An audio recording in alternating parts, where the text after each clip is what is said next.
As many of you might know, I just returned from an 8-day silent retreat. It was at a place called the Desert House of Prayer outside of Tucson.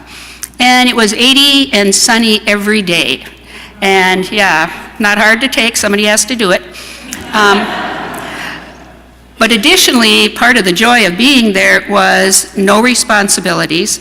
I wasn't in charge of anything. I could just concentrate solely on prayer, on reading, on listening to God, on finding God in creation, catching up on sleep. It was wonderful. You're jealous, I know. But it was also 8 days of silence and of no responsibilities and kind of nothing to do. And I did well until about day 5. And day 5 came along, and I thought, I wonder if I should call my cousin and see how she's doing. I think I have a Sudoku puzzle somewhere in my suitcase. I could just pull that out for a minute. Or I wonder if I can get Netflix on my phone here. It isn't just the busyness of our lives that can tempt us away from our relationship with God.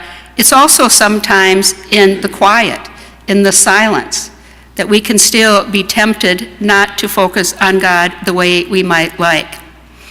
In our gospel today, Jesus is also tempted in the desert, but unlike me, he doesn't give in. This is Mark's version of the gospel, and so it's very brief. He just mentions that Jesus was in the desert for 40 days and was tempted by Satan.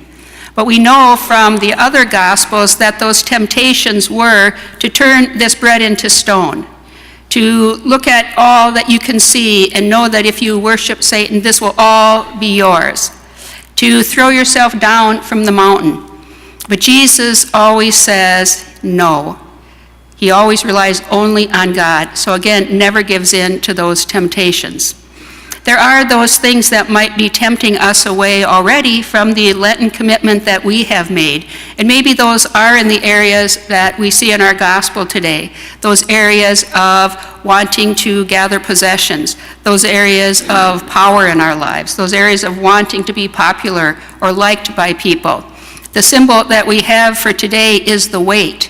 There are things that can weigh us down, that draw us away from being those people of prayer, from being those people of generosity, from being those people who are self-disciplined, who know how to say no to ourselves, those things that weigh us down and tempt us. I shared a story with some folks on Friday about my grandpa. My grandpa came to live with us for a while when I was probably in 8th or 9th grade. And it was during the time of Ash Wednesday and Lent that he was there. And so, of course, we all went to the Ash Wednesday Mass and came home. And as kids often do, we checked our ash crosses to see whose was bigger, whose was better or darker. And at night we would lay in bed on our backs because we wanted to keep those ash crosses there because we knew they would make us holier. And then the next morning, of course, you get up to go to school and you wash your face, and so the ash cross was gone. But not my grandpa.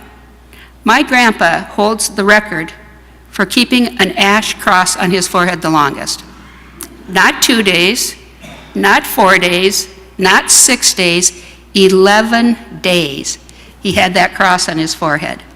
And at first we thought it was really cool, but then, you're out downtown, you're out in the restaurant, and Grandpa still has this black smudge on his forehead, and so we were kind of embarrassed. So my sister decided that I should be the one to ask him why he kept that cross on his forehead. And I'll never forget what he told me. He said, it's because every morning when I get up and look in the mirror, it reminds me that maybe this year I'll get it right.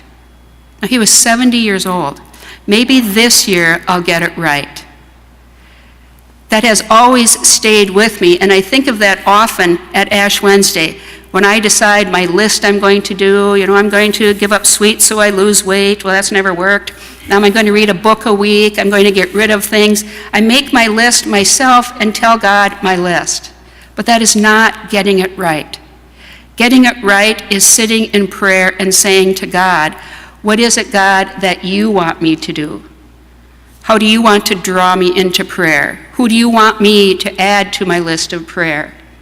In what ways do you want me to practice that self-denial? What do I need to say no to? What is weighing me down and keeping me from the fullness of relationship with you and others? And in what ways do you want me to be more generous?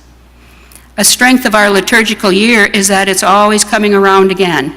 We know that next year we'll have an Ash Wednesday, and the year after that, and the year after that. That opportunity for each of us to continue to learn and to grow, and to move away from deciding what we want to do ourselves, and to ask God, who is it you want me to become, and how will you help me get there?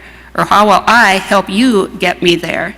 And so, friends, as we move throughout these Lenten weeks, as we look at those things that might be distracting us from following God more fully, as we listen to the scriptures proclaimed, let us indeed be those people who listen to God, calling us into prayer, calling us into self-denial, calling us into generosity, so that maybe this is the year for each one of us where we just get it a little more right.